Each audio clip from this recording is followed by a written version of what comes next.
پاک پیغمبر صلی اللہ تعالی علیہ وسلم جب بھی خطبہ ارشاد فرمایا کرتے تھے، خصوصاً نکاح کا خطبہ، تو اس میں یہ آیات تلاوت کرتے تھے، کیونکہ اس کا ایک پورا تعلق ہے آپ کی اس نئی زندگی کے ساتھ۔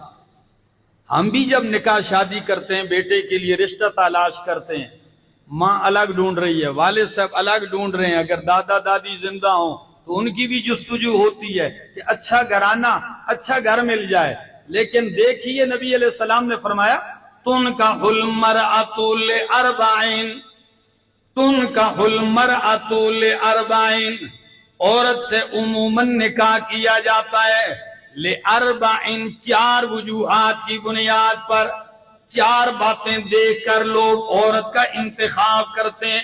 پہلی بات فرمایا لمالہا، مال کی وجہ سے، ہماری بھی کوشش ہوتی ہے سب کہ ایک مالدار خاتون ہو، امیر گھرانے کی ہو۔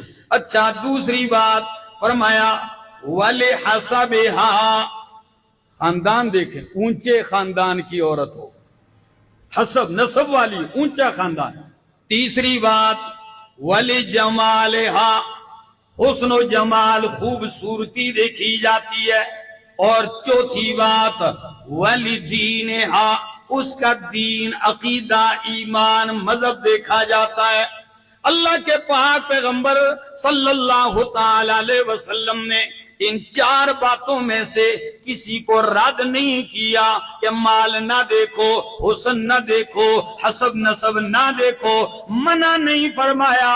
آپ نے معاشرے کی عکاسی کرتے ہوئے فرمایا کہ یہ 4 باتیں دیکھی جاتی ہیں، مال، حسب، خوبصورتی، جمال، چوتھے نمبر پر دین۔ اللہ کے پاک پیغمبر فرماتے ہیں ٹھیک ہے 4 باتیں، مگر ترتیب بدل دو، دین کو تم نے چوتھے نمبر پہ رکھا ہے۔ فاظفر بذات الدین تربت یداک، دین کو پہلے نمبر پہ لے آؤ۔ باتیں ٹھیک ہیں 4، کوئی منع نہیں، لیکن دین کو کیا دے دو؟